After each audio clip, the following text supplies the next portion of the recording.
মায়া নাকি মোহ? কিছু সম্পর্কের নাম থাকে না, বর্ণ থাকে না, থাকে না কোনো রূপভেদ, নাকে বাজার মতো কোনো গন্ধ নেই, শুধু একটা টান আছে, মায়ার টান।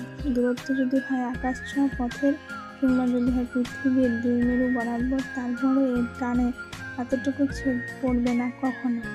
মানুষ এই মায়াকে যত্ন করে খুশি, কিছু মানুষ এই মায়াকে আগলে বাঁচে, কিছু মানুষ এই মায়ায় বিদ্ধ হয়ে ঝলসে যায়। কিছু সম্পর্কের আবার নাম আছে, আছে ঝাঁঝালো অ্যামোনিয়ার মতো কটু গন্ধ। মানুষ এইসব সম্পর্কের মায়া অপেক্ষা করে পা ফেলে। কিছু সম্পর্কে হিসেবে নিকেশ থাকে, যার শেষটা হয় বাকি খাতায় তুলে রাখা দেনা পাওনার নাই। কিছু সম্পর্কে কেনাবেচা হয় দর দামে, কিছু সম্পর্কে নিলামে ওঠে। অধিকার ভুক্ত করে নেওয়া আর যোগ্যতা তখন একান্ত প্রভাব বিস্তারের ব্যাপার। সম্পর্কে হরেক রকম ধরন আছে, আছে হরেক রকম স্বাদ, সঙ্গে হরেক রকম বর্ণ। এক সম্পর্কে জীবন অতিষ্ঠ তো আরেক সম্পর্কে জীবন তুষ্ট। মানুষ যতটা আগ্রহের সম্পর্ক করে, কিছু মানুষ ততটা টিকটিকে সম্পর্ক ভাঙে। সম্পর্ক হোক বরং শব্দ ফুটে ওঠা কোনো বেলি ফুলের কাপের ন্যায় শুভ্র। সম্পর্ক হোক বিশ্বাসের জায়গা, প্রতিটা উৎস শব্দ ধরে। সম্পর্ক হোক পুজোবাদী ধাঁচে গড়া সমাজের বিপ্লবী স্ফুটন। সম্পর্কে মায়া বারক, মায়ায় থাকুক বিশ্বাস, আর বিশ্বাসে থাকুক থেকে যাওয়ার প্রতিশ্রুতি। চাহিদা, মানুষ সত্যিকার অর্থে আসলে কি চায় সেটা সে নিজেও জানে না, তবে যেটা চায় সেটা নির্ধারিত একটা চাহিদা অবধি সীমাবদ্ধতা মাত্র। পূর্ণ হয়ে গেলে মনে হাঁসফাঁস করে নতুন চাহিদা পূরণের প্রয়োজনে। শখের নতুন ফোনটাতে একটা সময় গিয়ে আসক্তি কমে যায়। যে বাইকের নাম কিংবা রঙে মন নেচে উঠতো, সে বাইকে ধুলো জমে যায়, অথচ খেয়ালই নেই নতুন উপন্যাসের প্রতি থাকা ঝোঁকটা একবার পড়ে ফেললে কেমন যেন দমে যায়। পছন্দের গানের লিরিকে একটা সময় বিরক্তি আসে। বর্ষায় মেঘ চুইয়ে ঝরা পানি প্রথমে ভেজাতেই সুন্দর, টানা কদিনের বৃষ্টিতে একঘেয়েমিতে আসে। না পাওয়া অবধি ভিতরে জমে থাকে কৌতূহল, থাকে স্বপ্ন, থাকে যত্ন, সঙ্গে থাকে একবার পেয়ে গেলে বোধহয় সবচেয়ে সুখী হবে এমন বাসনা।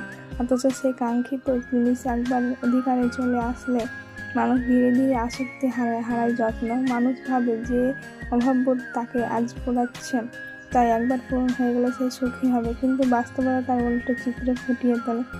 দূর হতে যে চোখের মায়ায় পড়ে প্রেম হয়, একটা সময় সেই চোখ রাখারও ইচ্ছে হয় না। যখন অধিকারের বাইরে ছিল তখন নিজের করে নেওয়ার জন্য সে কি ভীষণ তাড়না, ব্যস্ততা ও অস্থিরতা। একবার অধিকারে পেয়ে বসলে আর কি, পেয়েই তো গেছি। এই প্রজন্মের কাছে ভালোবাসা কি শুধুই আসক্তি? এটা কি নির্ধারিত সীমারেখা আছে যে একবার সেই অবধি পৌঁছালে ভালোবাসা ফ্যাকাশে হয়ে যায়? মানুষ তার অনাদৃত সব চাহিদা পূরণের লক্ষ্যে ছুটতে ছুটতে যখন জীবনের শেষ কালে এসে দাঁড়ায়, তখন নিজের দিকে তাকিয়ে দেখেন তার দখলে সত্যি বলতে কিছুই নেই। সারা জীবন পার্থিব সম্পদের পিছনে ছুটতে গিয়ে দিন শেষে খালি হাতে নিয়ে ফিরতে হচ্ছে অন্ধকার ঠিকানায়, যেটা তার জন্য একমাত্র পূর্ব নির্ধারিত সত্য। মানুষ বড়ই অদ্ভুত, নিজের নির্দিষ্ট চাহিদাটুকুও বোঝে না, জানে না ঠিক কতটা পেলে তার মনের ক্ষুধা মিটবে, কতটা চাহিদা পূরণ হলে তার ছুটে চলা থামবে।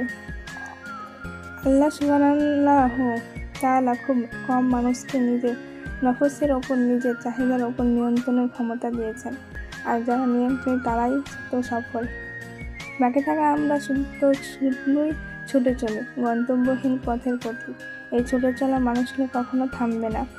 থামার আশ্বাস দিয়ে আপনাকে থামিয়ে সে আবার নতুন পথে ছুটবে। এভাবে তার শরীর হতে রুহু না বিচ্ছিন্ন হওয়া অবধি তার স্পন্দের তীব্র গতিবেগ থামবে না। শুদ্ধ প্রেমিক, একজন প্রেমিকার চাওয়াগুলো কেমন হতে পারে তার প্রেমিককে ঘিরে? হয়তো অনেকটা এমন। প্রেমিক সে তো বাষ্প হয়ে ভেসে ওঠা আকাশ ছোঁয়া সাদা মেঘ। আমার অস্তিত্ব সে, আর তার মাঝে আমার সবটা ডুবে থাক। শুনেছি প্রেমিক পুরুষের স্পর্শ শোভা পায় প্রেমিকার শাড়ির ভাঁজে। আমি চাই সে যেন নিজ হাতে শাড়ি গড়িয়ে দিয়ে আমার কোমরে ঝাপটে থাকে।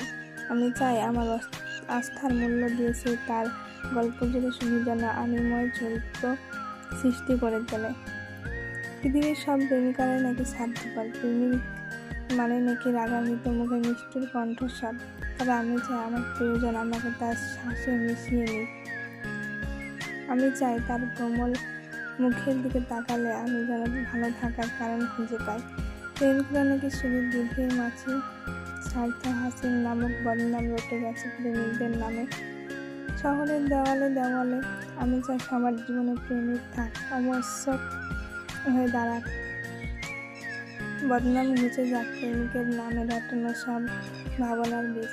আমার খোলা চুলের মায়ার প্রয়োজনে সে সব ব্যস্ততা ভুলে যায়।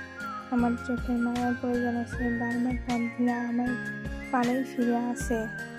সে শাশুড়ি আমার খোপায় যেন গুঁজে দেয় তার বুক পকেটে থাকা কাঁচা শিউলি ফুলের মালা।